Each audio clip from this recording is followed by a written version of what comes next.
Hello, everybody. We'll start with my journey as a child. When I was going to be born, my mother's hemoglobin went down to 4. And we were in Gwalior in 93, and she needed blood transfusion immediately. And as you can know, there were not so many medical procedures to check the blood. So she was given the blood of a person who had hepatitis B.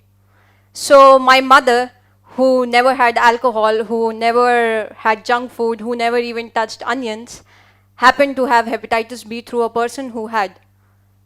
Some 13 years later, we came to know about the disease. So she was diagnosed of liver cirrhosis.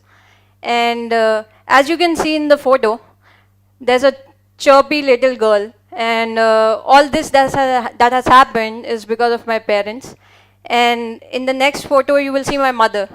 And you can see some resemblance between her and me and the chirpy confidence that we keep inside.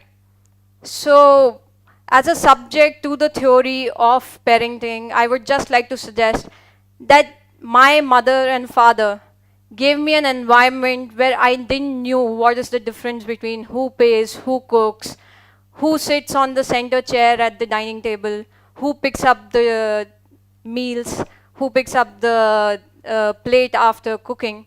So that made me the person I am. Those pity issues never really bothered me.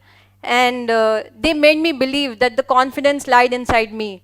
The inspiration was inside me, that God was inside me. And I really thank them for what I've been able to do. And so it's a request to everybody who goes back home. Bring your child to a future where he sees only happiness, only freedom. He is not bounded by the petty issues that have centered our society. This is a photo of 4 of us. This is what happened. So we were waiting for me to turn 18 and we were going to have a liver transplant. Now, as easy as I may sound, I had to Google about knowing what liver transplant is. And it was scary.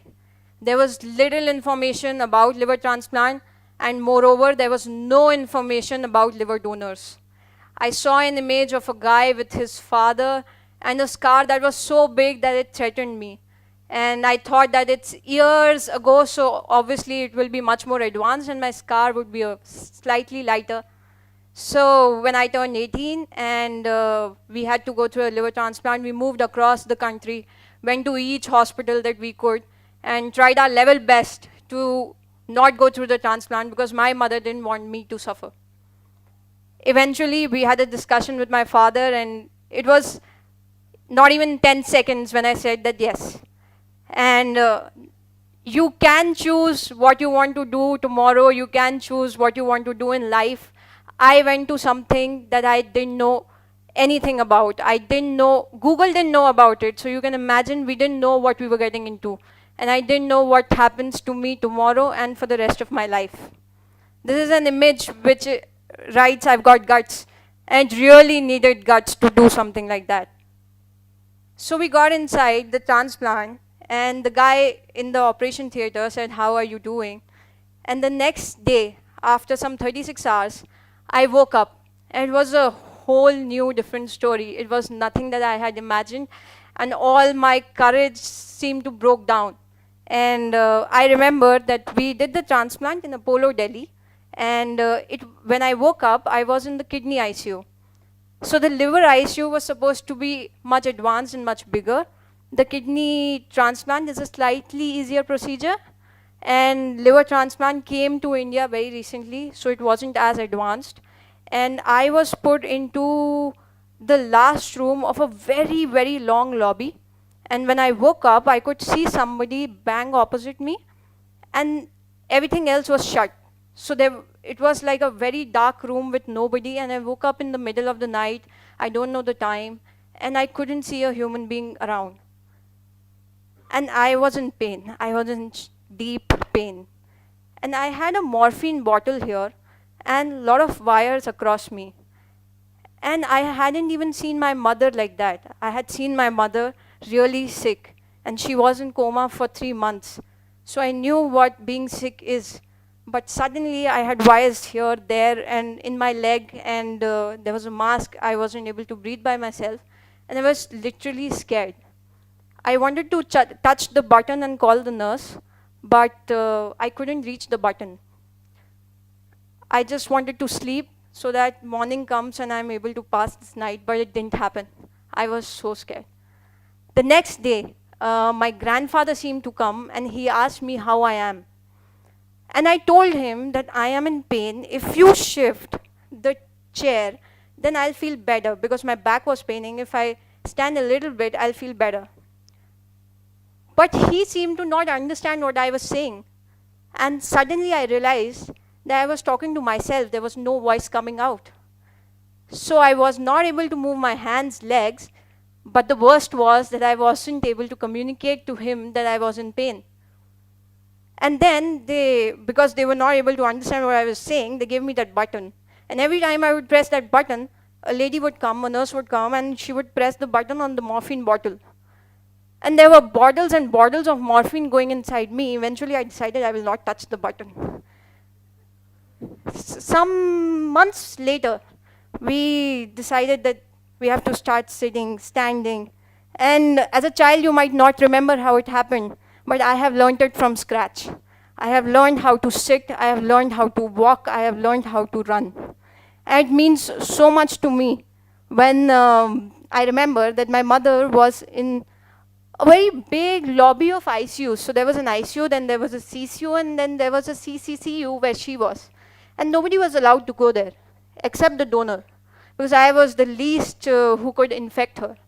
So when I went there, and I was on a wheelchair, and she was on a stretcher, and this was what she wrote, and she couldn't write, obviously.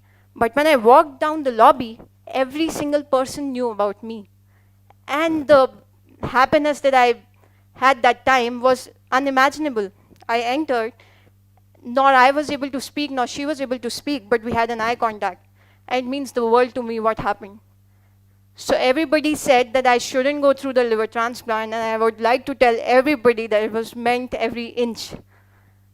Some months later, she passed away in June 2014. And as she was the binder of the house, eventually as God proclaimed it, our family kind of broke up very publicly. So my father separated, and my grandfather passed away, and my mother had passed away, and my sister got married, and we were left with 2 people in the house. And there was something very important that I learned, because I found a black diary of hers, which had so many things written in it. And she had things that she wanted to do in November, December, in 2015. She passed away in 2014, in 2017, how she would get my sister married. Everything was planned. Everything was bang planned, but nothing went according to plan. That day I realized how much it matters what I have got, and she hadn't. If you would have seen her struggling, you would know how much she fought to stay alive. And she didn't get that chance, I did. So I embraced that, and I knew how I would live the next life I have. Every day after that, I knew what I wanted to do, and I decided I will give all my might to make it possible. I was lucky enough to meet 2 beautiful people, and they became my parents. And we became so close that eventually things started falling in place. My story also has an animated character. So we had an IP called Purple Turtle, just like Mickey Mouse. And some people told me, it's a very established business, what are you doing? Some people told me, this is just an idea, there's nothing to do, what are you doing? And I decided that I will work on it. And we worked hard. We worked very hard. We used to go to leads that we know will not work up at all. And we would go to important people. We would work at night, morning. We did whatever we could to make it rise. The good part is that now we have 14 preschools of Purple Turtle. It is in 25 countries with books. We have some content in 1,000 smart devices. And now we have the best of the animation series coming with the biggest distributor in the world in France. And we have a co-production between India, Ireland, France, and US. So I think I marginally did well.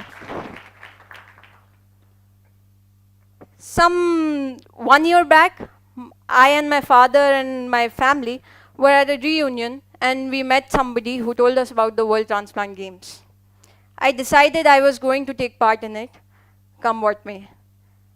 To represent the country is a big deal, and I decided to move forward. I was a national swimmer, and I was into sports since childhood. So I thought I will be able to make it. So I was practicing around 2.5 hours since past 4 years, and when these games came in my arena, I started to work more. So I would get up at 5:30 in the morning, I would go to the academy, come back at 9:30, go to office at 10:30, come back at 6, and again go back to the academy, come back fully tired and exhausted to go back to the academy again at 5 o'clock. I worked very hard and I was very positive, and I looked at the medal tally and I was banging on at least a medal for the country. But it was a whole different story when I reached there. There were at least 59 countries, more than 2,000 participants, everybody who had worked hard as much as I had, and they were with the best of trainers in the world, and it was way more progressive than what India had planned. So there were 14 members from India, and there were 200 participants from Britain, and every 10th person had a coach, and their kits, their style, their physique, everything had me scared like shit. This is the inauguration ceremony where I went, and I realized that the magnanimity of the place is too huge to capture. So my schedule was that I had one event on the first day, which was a marathon, then there was a 4-day gap, and then there were 3 events in the matter of 2 days at the last. Now my first event was a 5-kilometer marathon where I came 6th out of 1,400 participants. That meant I did marginally well, but I didn't take it as well as you guys have, and I was very scared. I was scared that I would not get a medal, and I had spent a lot of bucks for this, and I had spent a lot of hours, and I had committed myself to something, and I had decided that I will get a medal, but it was way more scary when I reached there. The next 4 days, I didn't sleep, I didn't eat, I didn't talk to anybody. There were programs happening all across the city. This happened in Newcastle, United Kingdoms, and the city was in kind of a holiday, and they were given schedules, and everybody was open to go to anywhere.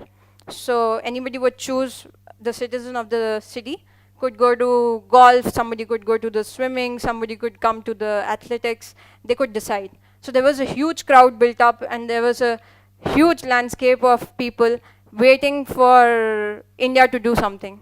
And we performed rather badly. We were not ready for the event, and I remember India competing last, and just before my race was supposed to happen, there was a race of men, and the race was completed and India was still running. And I felt bad that moment, and I knew I had to do something, and I was scared. But I decided, with all the scare and all the fear and all the propositions that I have planned, I will still move ahead and bring one medal. Even a bronze is okay to me. I had the 100 meters on the last second day, and there were, I had already qualified the heats, and I knew the capacity of the participants, and I knew that Britain was doing really well. So we, in the 100 meters, I got a silver for the country, and believe me, the least I felt that moment was not happiness. It was such a strength of relief at that moment to know that I could do so well for the country, and I could put our name in the map, which was not there. The tally didn't have the country's name. I put it there among 59 countries. The next day was something very great, and it's a whole new different story when Indians go outside. And if you know, there are people who look down to us. And I had a very similar story during my long jump.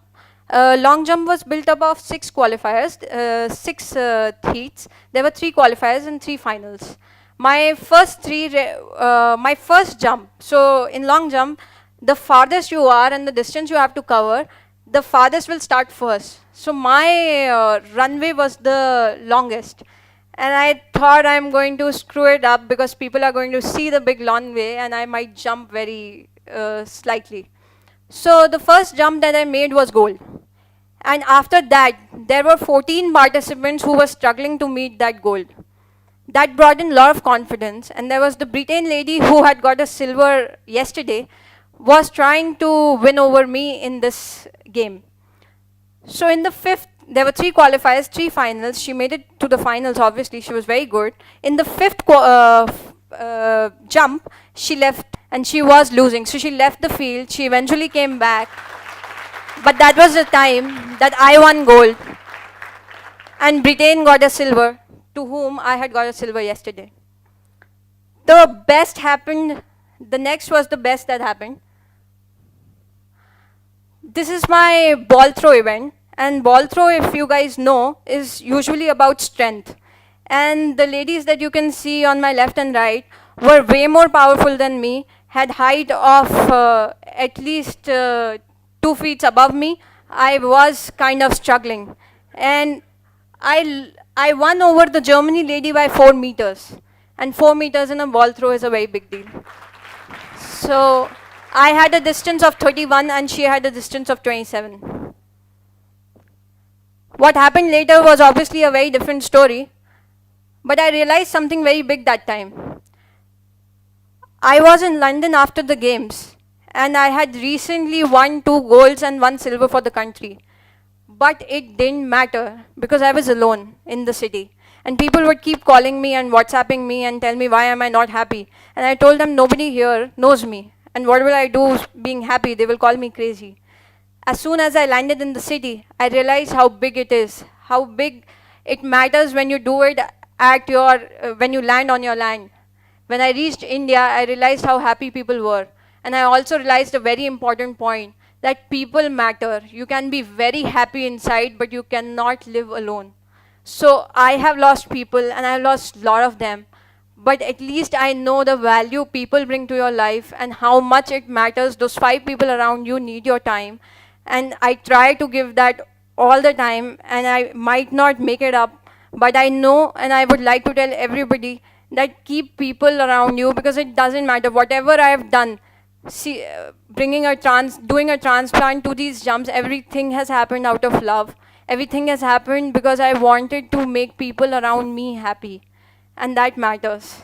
Now today, I can proudly say that I am the world record holder for long jump and ball throw at the World Transplant Games. And I'm the only one in the country who's got 3 medals for India. Thank you.